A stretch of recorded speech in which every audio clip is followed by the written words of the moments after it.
Question क्रमांक 5 है। Question 5 ये कहता है कि यदि कोई हमारा कोई पूर्णांक हो और उसका हम यदि घन करें यानी क्यूब निकालें तो जो संख्या आएगी m 9m या 9m प्लस 1 या 9m प्लस 8 के फॉर्मेट में होगी। ये हमें सिद्ध करना है। देख लेते हैं, बड़ा इजी है, बहुत सरल है। जैसे इसको पहले हमने देखा था वैसे ये भी है। तो हम मान लेते हैं कोई संख्या n है, n को हमने डिवाइड कर दिया 3 से। तो अब इसको हम इसका मतलब ये हो कि हम 3 लिखेंगे, यहाँ n लिखेंगे, 3 का जो है तो भाग कर देंगे। n क्या हमें पता ही नहीं क्या है, तो हम क्यू आर ले गए। क्यू का मतलब होता है क्यूसेंट, एक शब्द एक क्यू का मतलब एक क्यू एक लेटर है। इसका वैल्यू कुछ भी हो सकती है, तो हमें एन का भी नहीं पता, क्यू का भी नहीं पता। तो अब यहाँ क्यों है, इसको मल्टीप्लिकेशन करेंगे 3q हो जाएगा। और जब एन की वैल्यू पता नहीं, क्यू की पता नहीं है, कुछ पता ही नहीं, तो जो शेषफल आएगा वो भी नहीं पता है, तो वो भी हमने लिख दिया आर यानी रिमाइंडर का पहला अक्षर है, ये लेटर है। इसकी वैल्यू कुछ भी हो सकती, कोई भी पूर्णांक हो सकती है, कोई पूर्णांक ये जैसा कोई पूर्णांक, सब पूर्णांक ही पूर्णांक हैं। इस चीज़ को हम जो है तो अपनी जो यूक्लिड फार्मूला उसके हिसाब से लिखेंगे, तो इस तरह से लिखेंगे n is equal to 3q plus r। अब जो है ये सामग्री थोड़ी दिक्कत कर रही है, तो हटा दिया, ये आ गया। इसको हमने क्यूब किया और इसको भी हमने क्यूब किया। तो आपको पता है कि a plus B whole cube ये होता है a cube plus b cube plus 3a square b plus 3ab। ये चीज़ बस इससे मिलती जुलती है। ये भी इसके अंदर भी 2 हैं, यहाँ भी 2 हैं, आपस जुड़े हुए हैं, क्यूब इधर क्यूब इधर है। तो इसको हम इसके जैसे ही लिख सकते हैं, तो लिख देते हैं। ए की जगह हमने ए लिख दिया, तो हम ए लिखेंगे यहाँ ए की जगह। हमारा ए ये है, तो ए का क्यूब यानी 3×3 = 27 और क्यूब का क्यूब प्लस बी है हमारा आर का क्यूब प्लस 3 यहाँ पहले से ही है, और ए हमारा 3q है, ए हमारा 3q है, यहाँ 3 पहले से है, तो हम इसको 3 कर दिए, 3 × 9 हो गया, और q में स्क्वायर हो गया, b यानी r, तो r हो गया, प्लस हो गया। यहाँ भी देख लेते हैं, यहाँ भी a है और 3 है, तो ये a है अपना 3 × 9, स्क्वायर इसमें है नहीं, q हो गया, और फिर r का स्क्वायर है। तो इस फॉर्मेट में इसको लिख लिए। आगे क्या करते हैं, इसको थोड़ा सा सॉल्व करते हैं।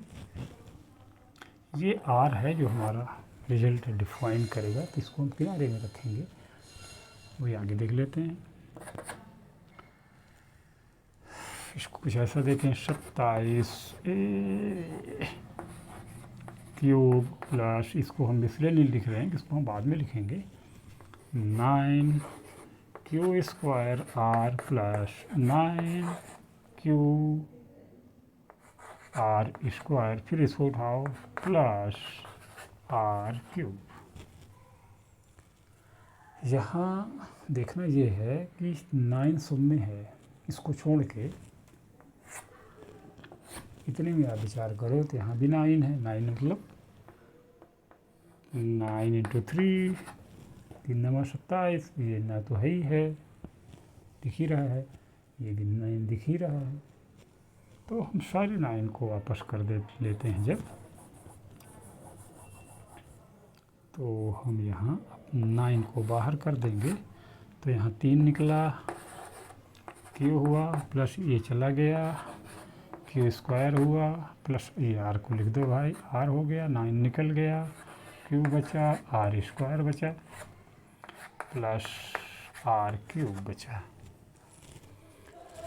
यहाँ समझना ये है, यहाँ से जो यहाँ तक की चीज़ है उसका जब आप कैलकुलेशन करोगे तो कोई भी पूर्णांक आएगा, क्या आएगा वो नहीं पता। क्यों? अरे जब ये नहीं पता, ये नहीं पता, ये नहीं पता, ये नहीं पता, कुछ भी नहीं पता है, हमें केवल ये पता है कि पूर्णांक है, तो इसको पूरा मिला करके भी पूर्णांक होगा। ऐसे ही जैसे कोई व्यक्ति भी भारत का है तो भारतवासी है, वो कौन है, उससे क्या लेना देना, भारत से आया, भारतवासी। वैसे ही ये सारे सब पूर्णांक से मिलके बने हैं, तो सब पूर्णांक हैं। हम तो इसको हम करेंगे m, ये 9 तो पहले से था ही, और प्लस हो गया आर क्यूब। ये सारी सामग्री समेट के अब आ गई थोड़े में, जिसको हम यहाँ मिटा देते हैं। ये पूरी सामग्री आ गई 9m प्लस आर क्यूब। अब सब कुछ तैयार हो चुका है।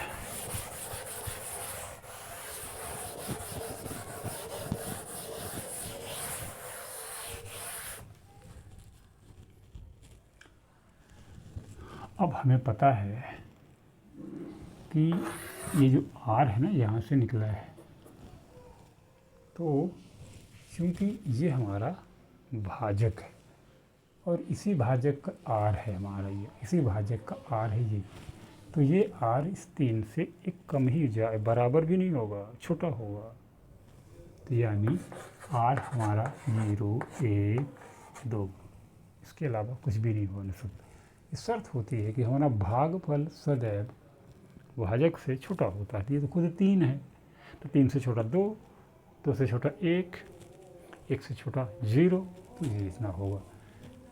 इसको थोड़ा सा तरीके से आप लिखो, इस चीज़ को इस तरह से लिखेंगे, R is less than 3 equal R greater than 0। ऐसा आप लिख सकते हो, लिखना चाहिए, पर इसका मतलब सिर्फ इतना है कि R हमारा 3 से छोटा है, माइनस में जाएगा नहीं, तो 0, 1, 2 सब छोटे होते हैं इस तरह से। तो आगे जो है सारा बार बार मिट जाता है, 0, 1, 2। ये क्या है हमारा, ये था हमारा m cube is equal to 9m plus R cube. R यदि 0 हो जाए सब कुछ 0, 9m।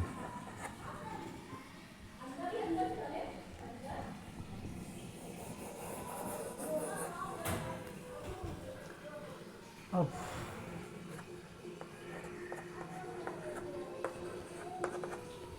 R यदि 1 हुआ तो 1 का क्यूब 1 गुणे 1 गुणे 1, 9m plus 1 equal to 9m। यदि R हमारा 1 हुआ तो, अब यदि 2 हुआ तो 9m प्लस 2 की घात 3, 2 दूनी 4, 2 दूनी 8,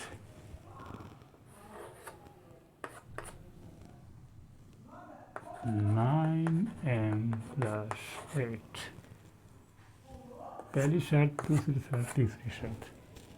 पहली शर्त ये थी कि यदि कोई पूर्णांक है उसको हम यदि क्यूब करते हैं तो जो हमारा नया पूर्णांक आएगा या कि वो 9m होगा या 9 + 1 होगा या 9 + 8 होगा, इसके अलावा कुछ भी नहीं होगा।